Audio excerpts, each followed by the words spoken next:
In this video, we will try to use matrix inverses to solve systems of linear equations. Let's first consider a system of linear equations, which has this form as before.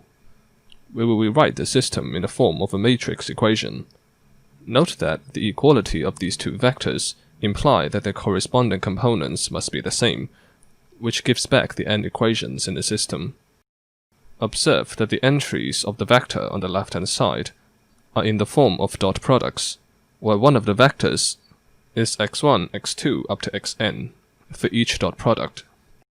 Hence, we can rewrite the vector in the form of a matrix vector product, where the matrix contains the remaining entries in the scalar products.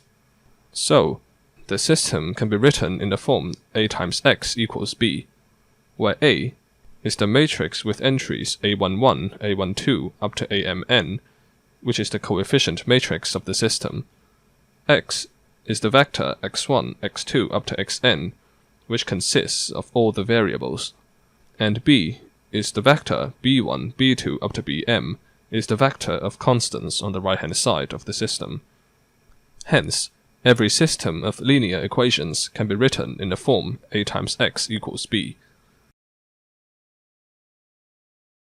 Using the above result, it is easy for us to obtain this theorem. Suppose a system of n linear equations of n variables is written in the form A times x equals b. If the n by n coefficient matrix A is invertible, then the system has a unique solution given by x equals A inverse times b. This method of solving a system is called the inverse matrix method. The proof is relatively straightforward. Since A is invertible, we can multiply the equation on the left by A inverse. Note that it is important to mention that the multiplication is on the left, because we know that matrix multiplication is not commutative. In other words, A times B is not equal to B times A in general. So multiplying on the left and multiplying on the right can have very different results. In our case, the equation becomes A inverse times bracket A times x equals A inverse times b.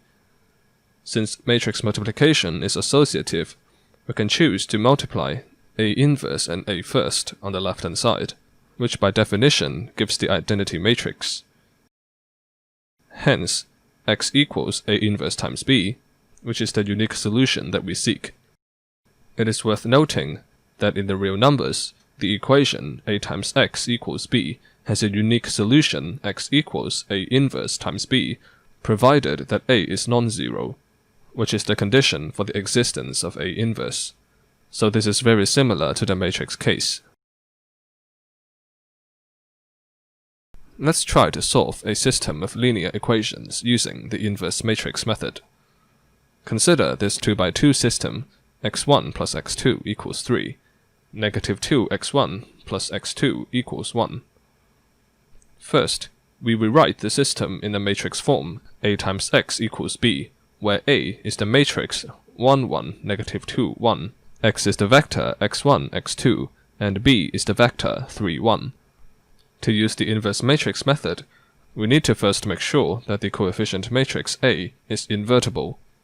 From the previous video, we know that a 2x2 matrix is invertible when the top left entry times the bottom right entry minus the top right entry times the bottom left entry is non-zero.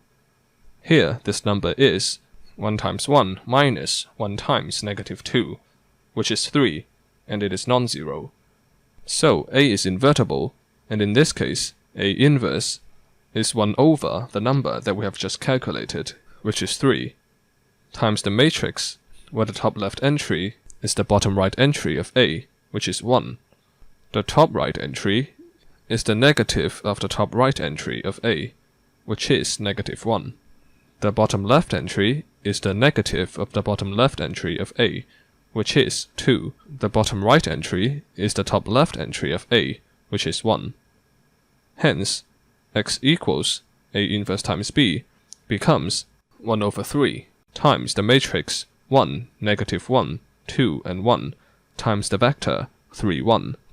The matrix vector product is the vector 2, 7, so multiplying by 1 over 3 gives the vector 2/3 and 7/3. That means that x1 equals 2/3 and x2 equals 7/3.